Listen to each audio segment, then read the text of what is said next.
Anthony Lafourcade. Ok, bonsoir, bonjour. Donc là, on démarre la finale avec Anthony qui, comme Geoffrey l'a indiqué, fait sa troisième finale d'affilée au Champagne Open en termes de 3-3.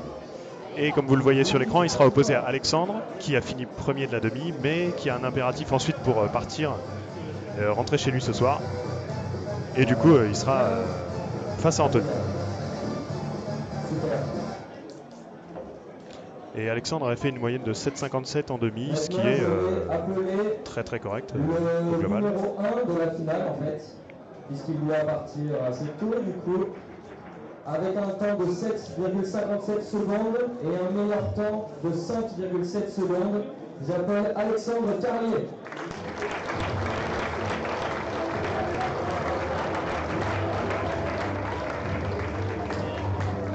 Alexandre. Ouais, ouais, ouais. Alexandre en mode touriste aujourd'hui. Donc les deux vont attaquer avec leur premier Et solve maintenant, et je je pense que c'est vais Anthony qui va laisser se démarrer. concentrer et vous laisser apprécier.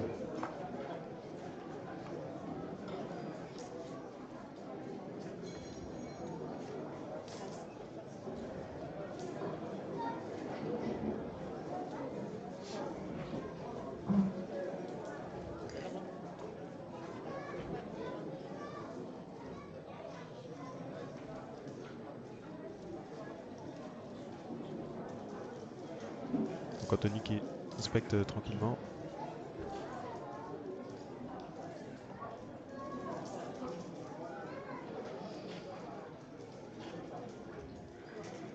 Ça m'a l'air très très fluide. C'est ce qu'on arrive à voir. F2L, gros 7. Et 10,60. C'est pas un temps énorme pour lui. Il s'est qualifié en finale avec la 10e AVG qui était tout pile sub 10. Donc 10,60 c'est pas un début extrême mais ça va, ça reste honnête. On place maintenant Alexandre.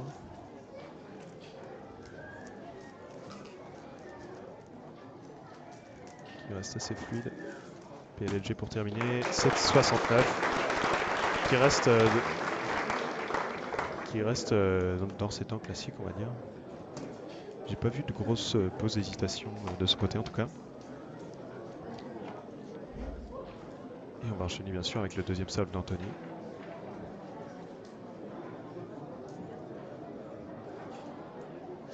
Qui prend très peu de temps pour se préparer, il est déjà dedans.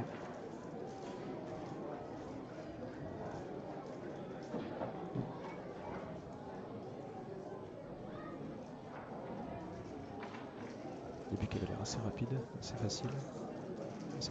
De la 5. Allez. Ah, gros 8, 8,86.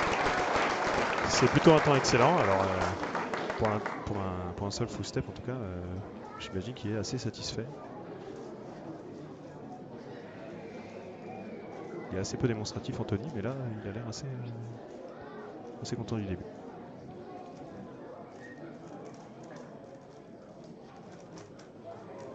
Et Alex qui nous fait un 6,80 qui a l'air tout à fait normal pour lui, visiblement. Full step. Anthony qui enchaîne avec le troisième, pas le temps de se reposer. Et on a un petit public devant nous, une bonne soixantaine de personnes facile, je pense. Si ce n'est plus. Anthony qui enchaîne pas mal sur le troisième. Il est déjà au LL. Là par contre il a un peu ralenti, 11-10.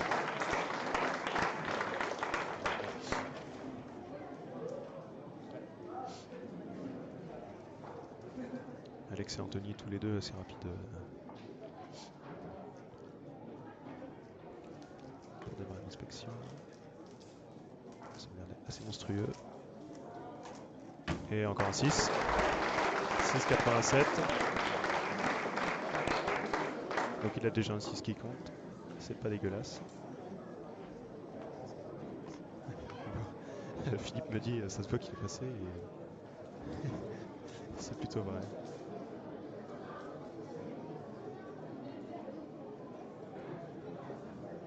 Anthony c'est le quatrième solve.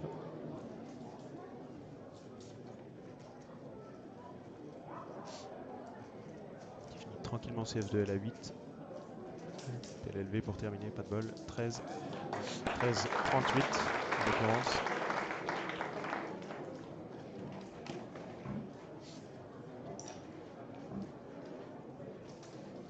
Alex qui enchaîne avec son 4e sol dans la foulée.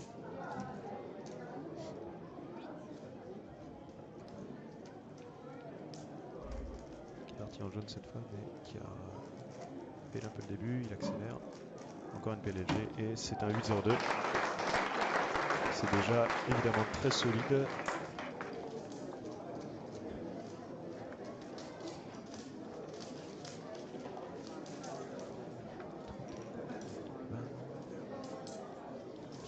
Donc il est déjà du 7.5 en pire AVG.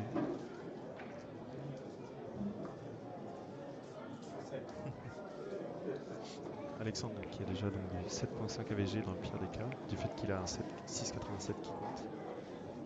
C'est évidemment un très gros candidat pour gagner cette compétition, comme la majorité des compétitions en France évidemment. Et Anthony qui attaque maintenant le dernier sol. La VG Sublis est mathématiquement impossible à aller chercher malheureusement. Et de LA6 c'est pas si mal. Et là un nouveau Sublis. 9,59 c'est correct. C'est dommage pour le 11 qui nous a sorti au 3e essai. Et Anthony je pense qu'il va attendre et profiter pour regarder le dernier sub d'Alex. Qui attaque maintenant. Parti en blanc, une prepare. Beaucoup de moves. Encore une PLLG, 3 fois la PLLG. 2,70 lowers pour une AVG à 7.5 environ. Si je ne m'abuse, 7,53. Ça se confirme. Donc les deux premiers participants ont terminé. Alexandre 7,53, Anthony 10,43. Bravo à eux deux. Alors je vais profiter de l'interlude pour parler un peu de ce stream. La mise en place aujourd'hui. Donc on a Rui qui est un peu le gourou du stream en France avec Mario, qui a proposé d'installer le matos et qui a accepté que moi-même, donc Arthur, commente la finale pour le stream. Alors c'est un peu délicat parce qu'il y a 10 personnes qui passent en tête à tête. Rui s'occupe de toute la partie technique pour jongler entre les caméras, etc. Et en parallèle, moi je suis chargé donc, de commenter les images. Et en ce moment, Geoffrey accueille les deux participants suivants. Donc Hugo Spitz, à nouveau finaliste, qui jouait du Pokémon pour démarrer. Et qui est surtout champion d'Europe à une main et qui a gagné le champagne tout à l'heure avec une moyenne de 11,8 environ. Et surtout, qui a égalé hier le record d'Europe de Rubik's Cube à une main en termes de moyenne. Avec 11 secondes 30, il égale le Polonais Michal Slaskovic. Et donc face à lui, Clément Cherblanc, qui est un des rares all-rounders en France, qui est assez performant partout, qui fait régulièrement des finales, et en 3-3 en particulier, qui a donc sorti du sub 10 tout à l'heure pour se qualifier comme tous les participants aujourd'hui. Donc on va démarrer comme prévu avec le premier sol Hugo.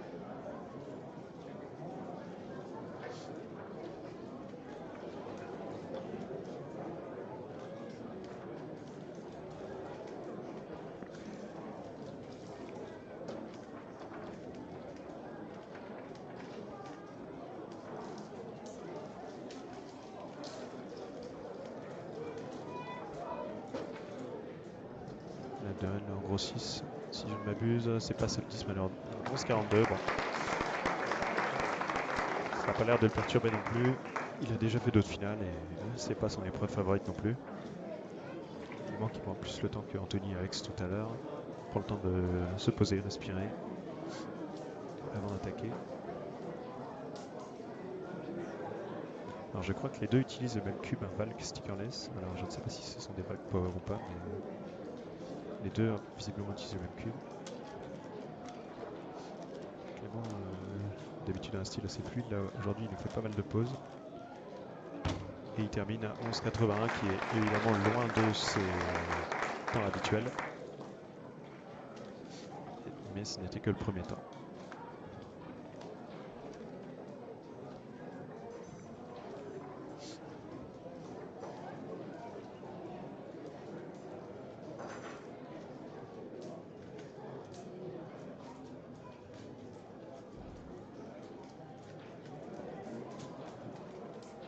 F de Lens 6 à nouveau. On espère qu'il va moins bloquer qu'il y a. Voilà, à 9,68. C'est déjà beaucoup plus réussi. Refaire une AVG sub 10 pour tous les deux, je pense que ça serait satisfaisant pour eux. Après,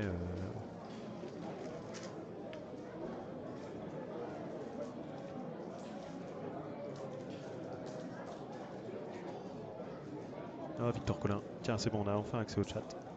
Merci Rui. Je sais pas qui commente au nom du compte. C'est toi qui as commenté? Ah, c'est Mario qui est connecté en même temps. Non, on ne peut point lire le chat. Et PLR pour Clément qui a mis un peu de temps à l'exécuter. 10-17. C'est toujours pas exceptionnel pour les deux pour l'instant. Enfin, quoique Hugo, ça reste honnête, 9, mais...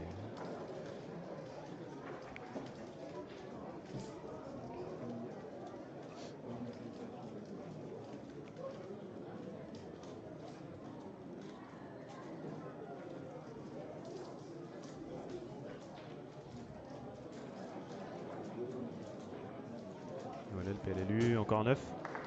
9,47 pour Hugo. Qui a donc déjà un 9 qui compte. Donc on espère qu'il va continuer là-dessus.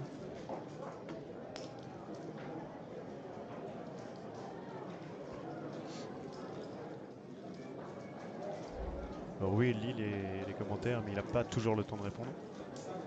Et en plus, il n'a pas de micro, puisqu'on a un micro unique. Clément qui va bientôt attaquer sa troisième résolution.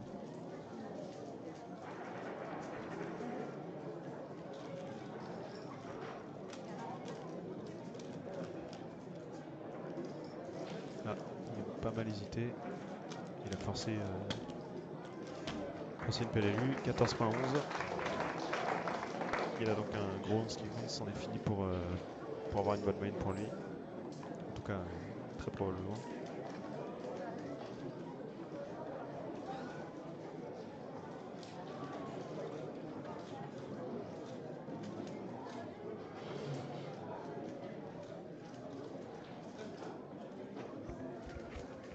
Hugo qui est au quatrième sol. Qui finit F2 à 7, gros 7. LG à nouveau, si je m'abuse, 11,74. Petite question pour les gens qui nous suivent et qui sont sur le chat en particulier. Est-ce que le son est correct? Est-ce que vous arrivez à entendre les commentaires? Je suis obligé de parler relativement bas parce qu'on est littéralement à 1 mètre, 1m50 des compétiteurs. Donc c'est évidemment notre boulot de ne pas dévoiler quoi que ce soit à tout le monde. Et c'est maintenant Clément qui passe sur le quatrième mélange.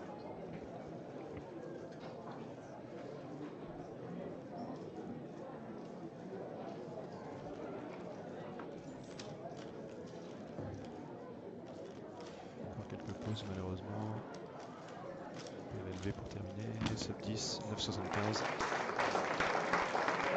C'est son best à l'heure actuelle. Donc la moyenne sub 10 est évidemment inenvisageable pour lui, du fait qu'il a un 11.8 qui compte. Et Philippe apparaît sur le stream et il est très satisfait. Hugo, son dernier temps désormais, il a 2,9 et 2,11. Assez peu régulier. Ok, merci Victor pour ton commentaire. Hugo termine avec une PLLG 8,50. Je ne crois pas que ce soit payé si bien du tout. Ça reste une bonne fin de finale.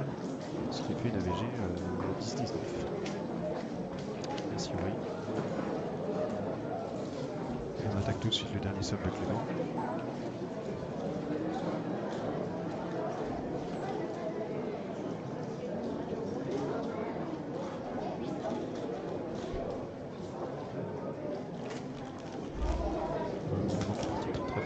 Au début en vert apparemment.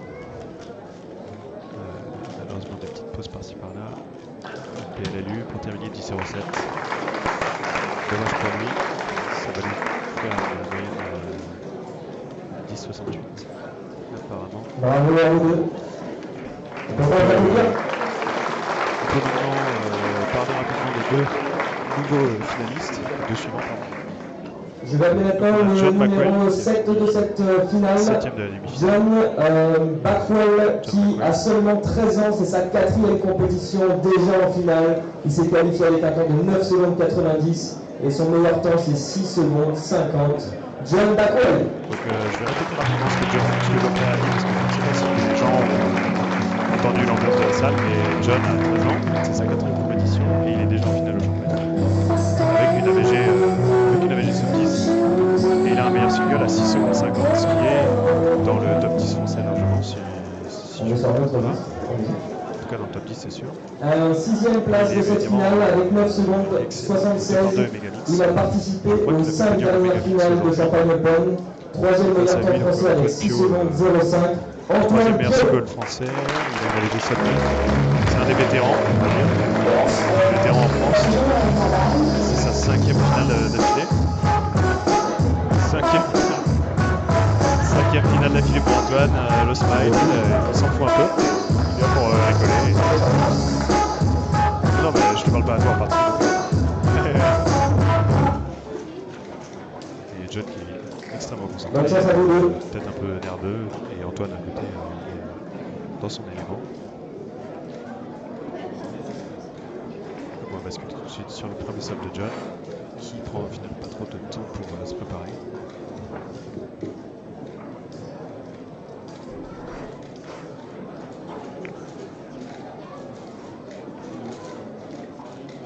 Et ça démarre assez fort. Y pour terminer gros 8. Petit 9. 12. Merci Mario pour ton retour. J'essaye maintenant de parler quand Geoffrey ne parle plus. Et inversement. On bascule tout de suite sur Antoine qui est déjà lancé.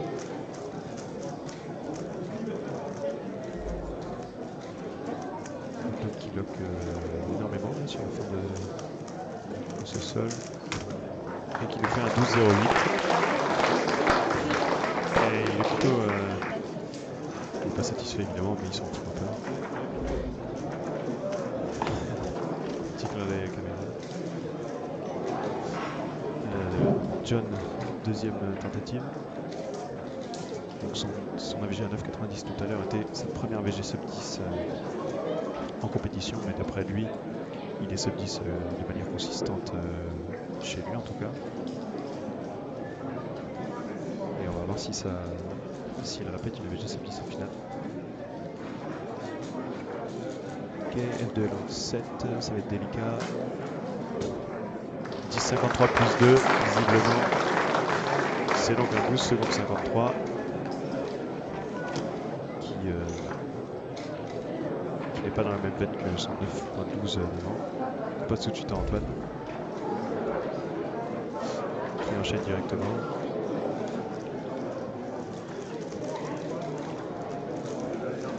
Gros style d'Antoine. Très beau début, il lock un peu, PLL pour finir. Petit gros 9, 10-0-3. Petite perte de contrôle sur la fin. Pour expliquer au public, la situation était que l'équipe était tournée d'un quart de tour. Ça rajoute 2 secondes par rapport au temps qui est inscrit. 2 secondes de pénalité.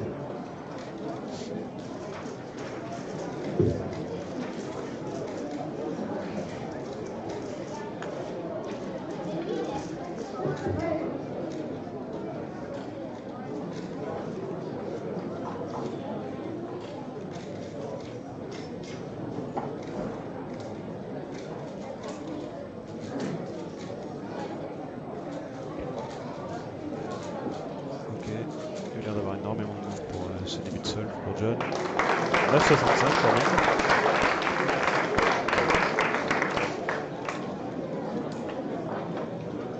Tu peux mettre le chat, West? On va voir s'il y a l'interaction.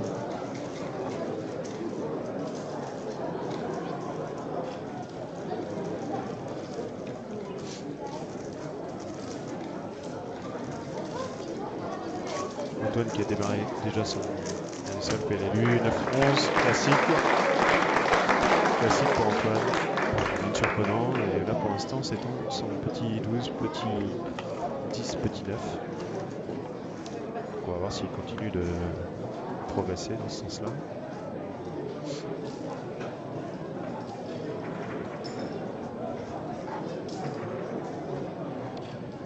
Est-ce que le son est un peu mieux? J'essaie toujours de parler relativement bas pour pas donner d'infos à l'ensemble des finalistes. En fait, John qui apparemment a un peu foiré sa résolution. C'est assez loin, on voit pas du tout où est-ce qu'il en est. C'est probablement être 15, 14, 58. Bon. Du coup, malheureusement, le 12, enfin le 10 plus 2 va devoir compter. Donc là, il n'y aura évidemment pas d'AVG sub 10. Mais c'est que le début, il n'y a que 4 compétitions, donc c'est déjà un excellent niveau. Et Antoine qui attaque son quatrième. Il continue de loquer visiblement.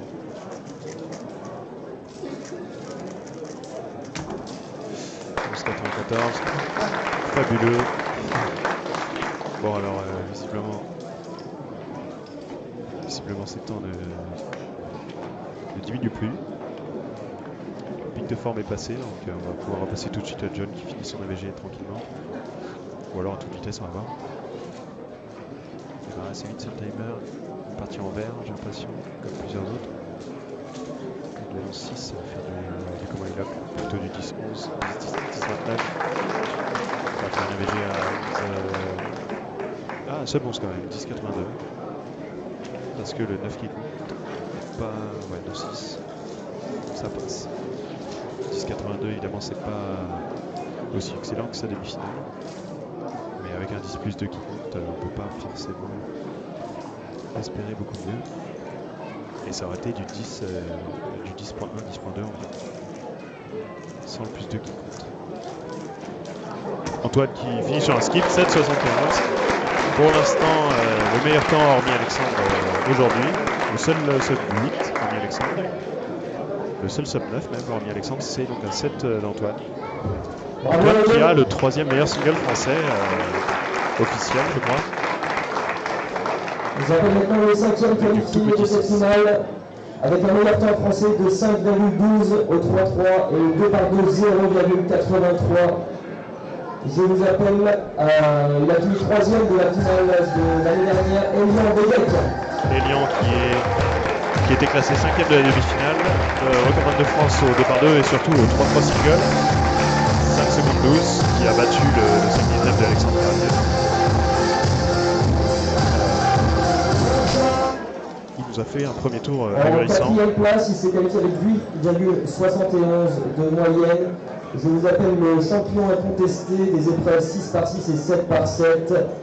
Des 6 Champagne Open, il les a toutes gagnées. Abdelak Kadour.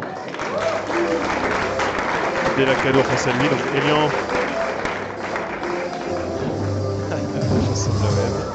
Normal. Donc Elian qui nous a fait une AVG de 7 secondes 38 au premier tour, qui était pour l'anecdote ancien record de France d'Alexandre et qui est désormais 3e meilleur français en AVG avec cette moyenne qui pour lui était absolument imprévisible. Et face à lui Abdelak qui est très souvent sub 9. On espère qu'il va sortir un sub 8 bientôt et rejoindre Elian qui l'a fait dès aujourd'hui.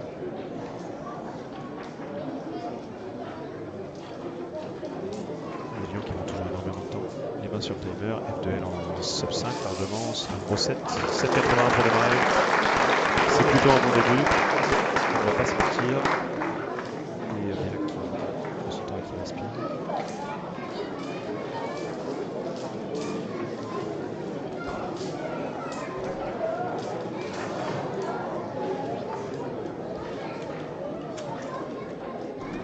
Abdelak qui est déjà lancé. F2L en 6. Pas terrible, mais un skip pas mal. C'est Abdelak qui fait 8,56. Ça reste honnête. Pour lui qui chasse le VG 8 depuis quelques temps. Comme Geoffrey le disait, Abdelak c'est le spécialiste sur tous les bigs.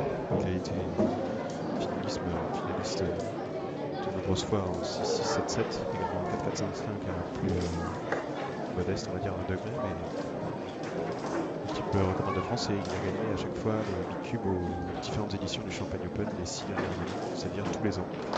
Elian qui continue avec 8-64-13. Parfois assez correct pour lui, pour un seul full step. Et on arrête ensuite le deuxième sub de Abdelak.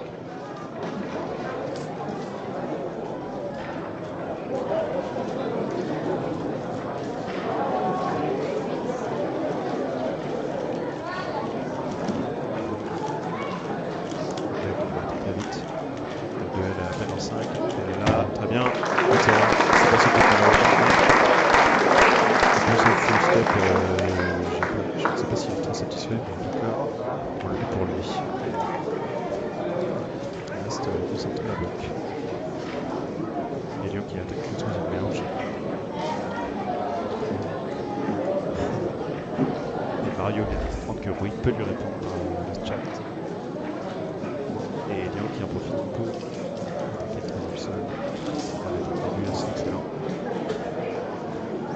6, 3, 8. Ah, 10, 5.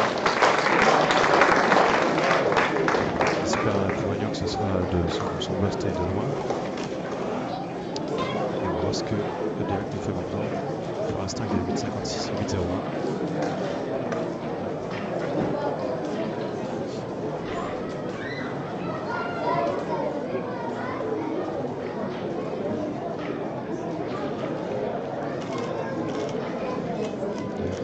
Excellent début.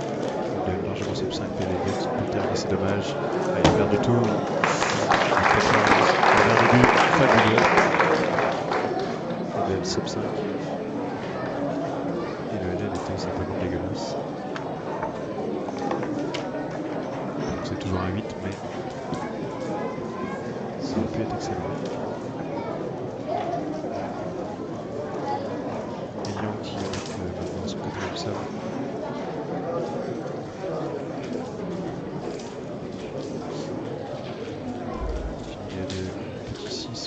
Pour terminer, mais il bloque. Ça termine ça. 10, désormais. J'ai sub 9, pareil, assez loin.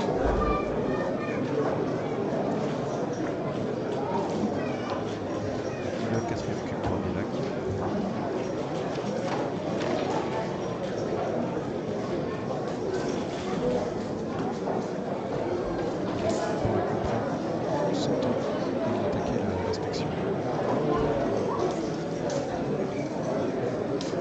VG énorme pour aller en premier tour, 7,38 si vous êtes dit, c'est probablement, c'est peut-être PB overall, c'est-à-dire le meilleur AVG5 qu'il n'a jamais fait de sa vie, d'après lui en tout cas. Ça reste à confirmer, mais là pour terminer, maintenant c'est un 10, 65. Il peut rester dans la course avec bonne place parce que pour l'instant, à l'exception d'Alexandre qui il n'y a pas eu d'AVG sub 9. Alors évidemment il reste encore deux gros concurrents derrière, mais c'est pas encore prêt. On va voir ce que fait Lyon sur le dernier mélange.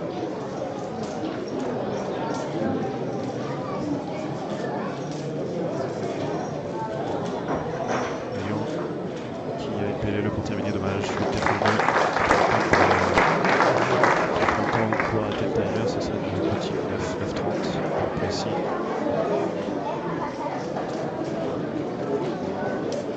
Il y a des lacs qui prend le temps d'attendre son cube.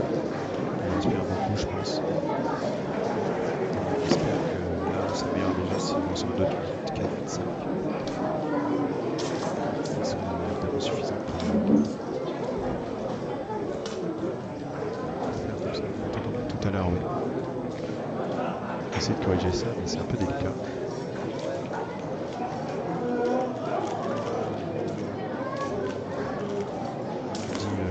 Notez là que le LL.PLLA, le PLLA, mais 9,53. Pas plus que 9,53 pour une AVG qui est 9,00. Pas terrible pour lui, malheureusement.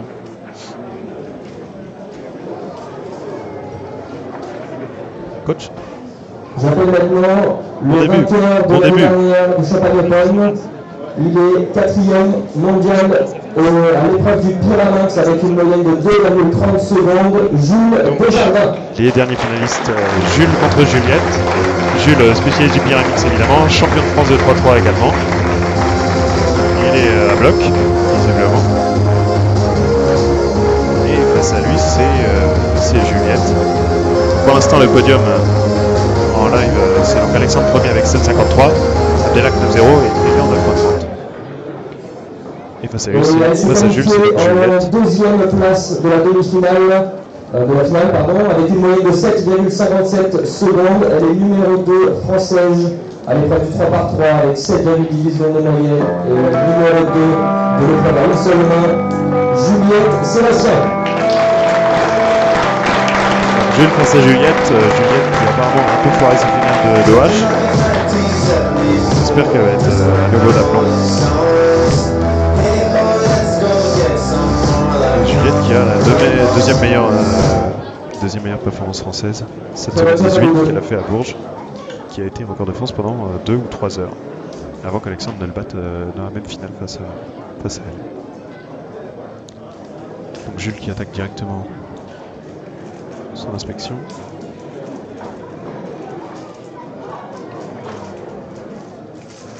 Au début, ma foi correcte, F2 lance 5, ça va être du gros 8, gros 7, pardon, 7,83. Plutôt bien enchaîné. Donc les deux, évidemment, les deux restants sont des gros prétendants au podium, voire au titre. Ça dépend de comment ils arrivent à gérer leur sol, gérer une pression un peu différente de d'habitude, d'être sur une estrade. Le public n'est pas forcément très différent d'habitude, mais les conditions générales, la lumière, etc. C'est un endroit de la compétition où on n'était pas du tout. F2 sub 5 pour Juliette et PLY pour finir. Gros 7, petit 8, pardon. 8-14. Il a eu un début assez vif. On repasse à Jules qui se concentre encore un peu et qui attaque le deuxième mélange.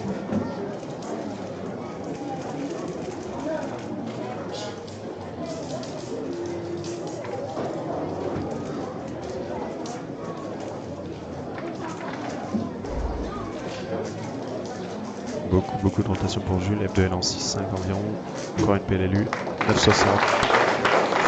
Il ne réagit pas, il sait quoi faire. Tu peux checker le chat, oui, s'il te plaît? Ouais. C'est bien. Ah tiens, Martial, salut. J'ai encore raté une bonne moyenne, Martial, en finale, désolé.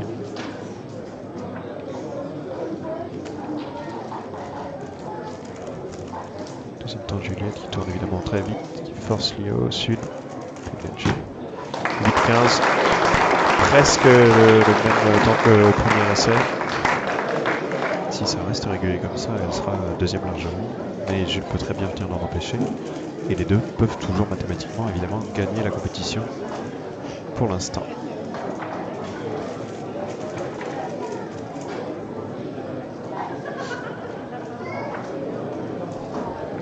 Jules qui attaque maintenant le troisième mélange. Qui fait encore plus de rotation que d'habitude. Non, ce sera un mauvais temps. Il va faire compter le 9,60. Ah, il a pas arrêté, 12,77 plus 2, je crois. Je crois que c'est un plus 2 également. Donc, a priori, un 14.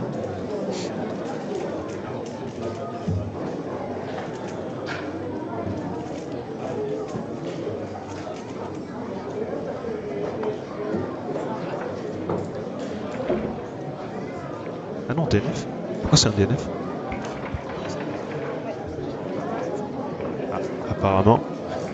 Apparemment c'est un DNF puisqu'il a sorti une Alexandre Carlier en touchant son téléphone avant d'avoir arrêté le timer ou alors avant d'avoir signé sa scorecard ou je ne sais quoi. DNF le troisième de Jules malheureusement. Juliette qui lock énormément, PLLG assez horrible. Et 9-15. 8-14, 8-15, 9-15. Pour l'instant elle est quand même largement partie pour faire deuxième. Mais en sortant de 6, ça pourrait très bien renverser la tendance et passer première de la compétition. C'est pas impossible.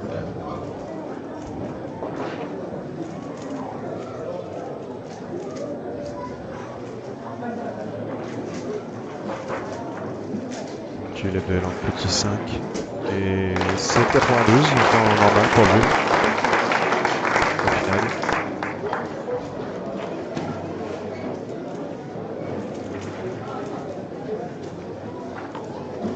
Juliette qui continue de prendre le temps de se préparer.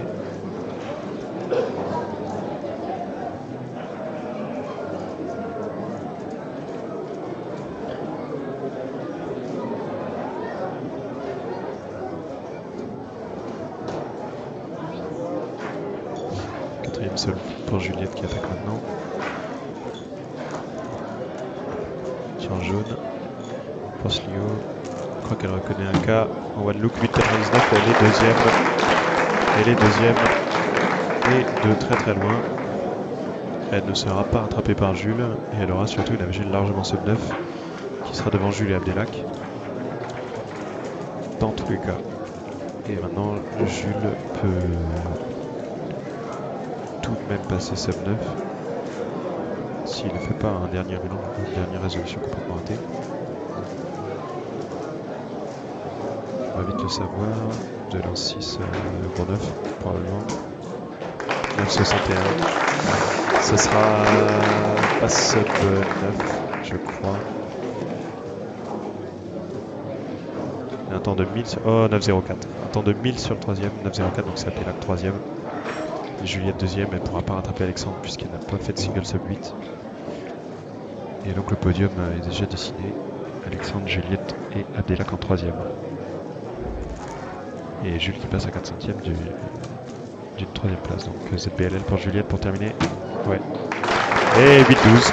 Elle termine avec son best, de très très peu son best. On le voit. Elle fait donc compter 3-8, 8-43. Elle est deuxième de la finale. Et voilà le résultat. Donc Alexandre, Juliette, Abdelak. Donc podium, et derrière c'est un peu plus serré entre Jules et Elian qui sont pour moi pas si loin, vraiment pas très loin.